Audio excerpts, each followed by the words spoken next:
Kisah pilu datang dari seorang kakek bernama Masir, 71, warga desa Sumberanyar, Kecamatan Banyu Putih, Kabupaten Situbondo.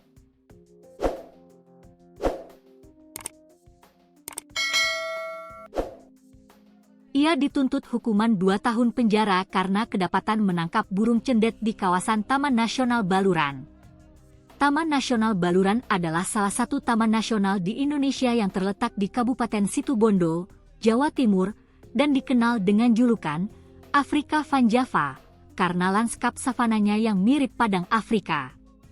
Masir yang sehari-hari tidak memiliki pekerjaan tetap, terpaksa menangkap burung cendet untuk dijual seharga Rp30.000 per ekor demi menyambung hidup. Namun, aksinya berulang kali dilakukan hingga 5 kali, sehingga akhirnya diproses hukum. Burung cendet adalah burung kicau dari famili Lanidae, genus Lanius, yang dikenal dengan suara lantang, variasi kicauan, dan mental petarung. Burung ini dijual karena diminati pecinta burung hias dan kicau, serta sering diikutkan dalam lomba burung kicau.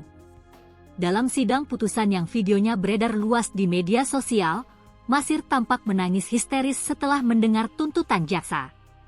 Mengenakan kemeja putih panjang, ia sempat terjatuh dari kursi sidang sebelum dibawa keluar dengan rompi tahanan merah. "Demi anak Pak, ya Allah ya Karim," ucapnya lirih sambil menangis.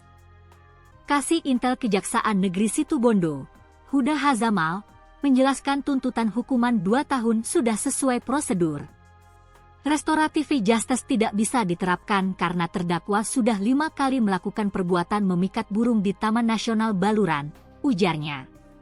Restoratif justice adalah pendekatan penyelesaian perkara pidana yang menekankan pemulihan hubungan antara pelaku, korban, dan masyarakat, bukan sekadar penghukuman.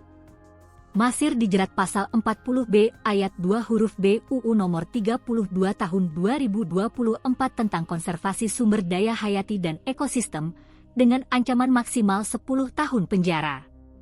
Jaksa menuntut hukuman 2 tahun sebagai bentuk pertanggungjawaban hukum.